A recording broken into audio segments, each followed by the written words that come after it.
I have way too many cars. I was talking with Ed. We were kind of like listing out my collection, and I am over 20. And with that comes high cost of registration and insuring them, taxes. And really, the only way to beat that is to start a car dealership. And I have all the pieces to start a really great car dealership. I have a shop that works on cars. I have a chassis dyno. I have vans. I have trailers.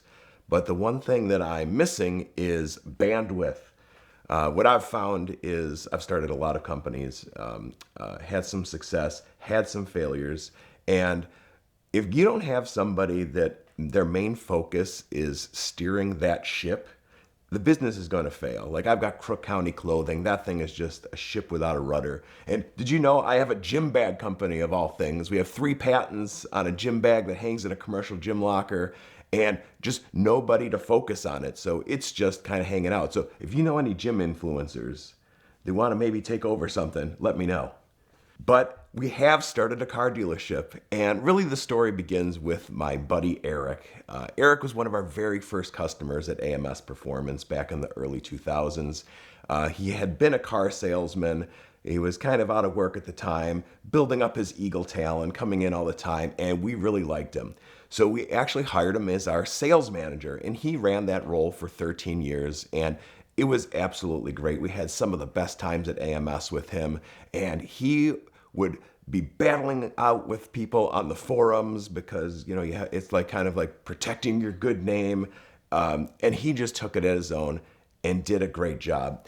And right before I sold my shares of AMS, he actually left and went over to Chicago Motor Cars to get back into car sales. And if you know exotic and luxury cars, I'm sure you know Chicago Motor Cars. They're a big name in the game.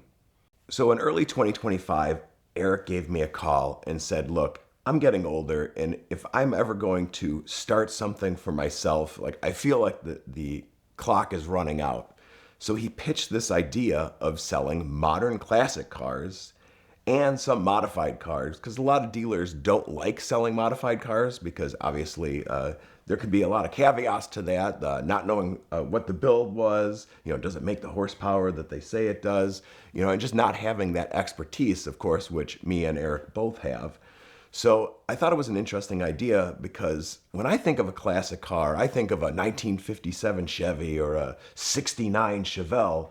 But in fact, if you really think about it, and this was kind of startling to me, that a 1986 Chevy IROC Z is actually 40 years old. I don't know. In my mind, it's 20. The math is not mathing, but apparently that is a 40-year-old car. So there's a lot of people that are in the age bracket of like say 30 to 60 years old and older that are just out there looking for these great cars from when they were in high school, their dream cars. So these are the modern classic cars. So he wanted to sell cars from 1980 to say 2010. Kind of that's the sweet spot. And I said, why don't you think about it? I'm like, Eric, I don't need to think about this. Before we even hung up the phone, like I was in. So another important thing is when you're starting a business is, choosing your business partner. And that can be kind of scary. But actually, this is not the first business that me and Eric have started. Actually, after AMS, we started the GTR World Cup with Perrin from Chicago Motor Cars. And that turned into the DCT World Cup. So we knew that we could take an idea and build something from scratch. So the name of the car dealership, Eric already had it figured out. 5252 Motors. So 5252, if you're a car nerd like me, is actually the cross point where horsepower and torque meet on a dynograph. So he thought that was the perfect car nerd name for the business. So what I've found in business is I'm not a salesman. So Eric is a great buyer of cars, seller of cars. Like I can't do either. I always overpay and undersell. So he's the perfect guy in that role, taking care of all the deals. I handle all the back end stuff. And one of the great things about having this new business is I was able to employ some of my friends. We've already grown this business to the point where we needed our first employee. And I knew who that was going to be right off the bat when Eric mentioned that he wanted to do this. I knew that my first hire was going to be Stan, my old media guy, who is the same guy that went out and picked up Tavarish's car with me in Florida, took it out to Jay Leno's. I mean, Stan is not a human. We call him a cyborg. This guy can drive, he shoots great media, he can work on the cars. So we've already got Stan back with us, which is great. Michael, my media guy, was able to make the branding and the logo. I've got my guy Charlie, who works at Cannonball West, which is actually my home garage, that he's great with the older cars, knows carburetors and cars of this era. So we've got a great team already. So like all my businesses, I don't like outside investors, and I've had plenty of people approach me, but I don't like playing with other people's money. So Eric and I sold a couple cars, and we're just bootstrapping this out of the back of Cannonball Garage. Now, I've already run out of space there. My machine shop has moved out in the past year.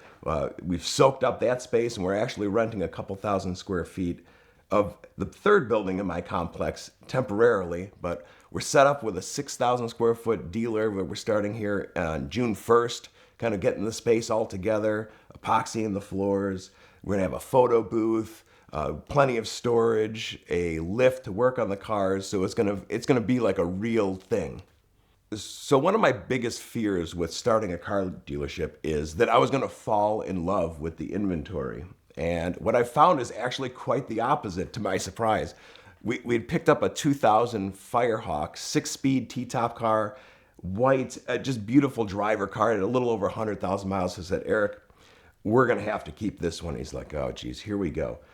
So I drove the thing for a couple days, and what I found is I got what I needed out of the car. And normally, before the dealership, what I would do is I would buy this car, register it, insure it, fix it, pay taxes and everything, and do the same thing, drive it twice, and then it would sit. So this has actually been great for me. And what I've found is there are plenty of fish in the sea. You know, I would find cars and I just have to buy them because it's like something you're never gonna see again. So far, my favorite car that we've sold is a 1986 Buick Regal T-Type Limited. It's a 4,900 mile car, period correct build from the early 90s. It was actually owned by Turbo Buick aficionado Hal Humphrey. And if you know Turbo Buicks, this guy is synonymous with those.